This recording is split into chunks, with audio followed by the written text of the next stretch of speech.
आज ହେଉଛି पवित्र अक्षय तृतीया। ଏହି ଦିନ ଚାଷୀମାନେ ସେମାନଙ୍କର ସୁନାର ଫସଲ ପାଇଁ ବିହନର ଅନୁକୂଳ କରିଥାନ୍ତି। ସେହିପରି ସମାଜରେ ଲୋକ ପାଇଁ ସାମାଜିକ କାମ କରୁଥିଲେ ସୁଦ୍ଧା ନିଜର କୌଳିକ ବୃତ୍ତି ଚାଷ କାର୍ଯ୍ୟକୁ ଭୁଲି ନାହାନ୍ତି ସାଂସଦ ଅନନ୍ତ ନାୟକ। ବିଜେପିର କର୍ମୀମାନଙ୍କୁ ତଥା ଆନନ୍ଦପୁର ବିଜେପି ନେତା ଆଲୋକ ସେଠୀଙ୍କ ନେତୃତ୍ୱରେ ହାଟଡିହି ବ୍ଲକର ବଡ଼ରମ୍ପାସ ଗ୍ରାମରେ ଅକ୍ଷିମୁଠି ଅନୁକୂଳ କରିଛନ୍ତି ସାଂସଦ।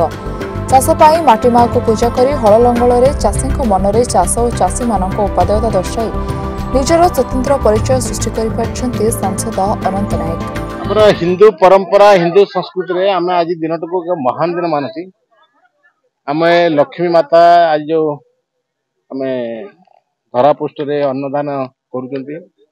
आज प्रथम करी आम धान को माटी माँ कोड़े आम आज दौ आ लक्ष्मी नारायण पूजा करूँ जे पुणी शस्य सामड़ा होकर माँ आमको से अन्न दौ जो अन्न रे आमर जीवन रहिबो।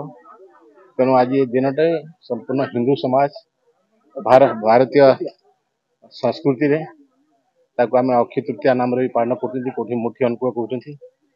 तेणु आज महान दिन रे आज हाटडी ब्लॉक तरफ यही जगह से सामूहिक भाव बडरपास दीपर से रपास गाँव रे आज मुठी अनुकूल है समस्त भाई मान सहयोग रे आ परंपरा सहित जो भावना जे अन्नदान महापुण्य जे चाषी भाई कृषक भाई सारा संसार को अन्नदान करिवो और से भरोसा रखी भगवान को पाखे शरण पशि आज मुठी अनुकूल पवित्र अक्षय तृतीया अवसर आज आनंदपुर निर्वाचन मंडली बड़रंपास अक्षिमुठी अनुकूल कार्यक्रम जहाँ उड़िया भावावेग सहित जड़ित आज केन्दुझर यशस्वी सांसद मानवर अनंत नायक द्वारा आम अक्षिमुठी अनुकूल कार्यक्रम आरंभ शुभारंभ करूँ।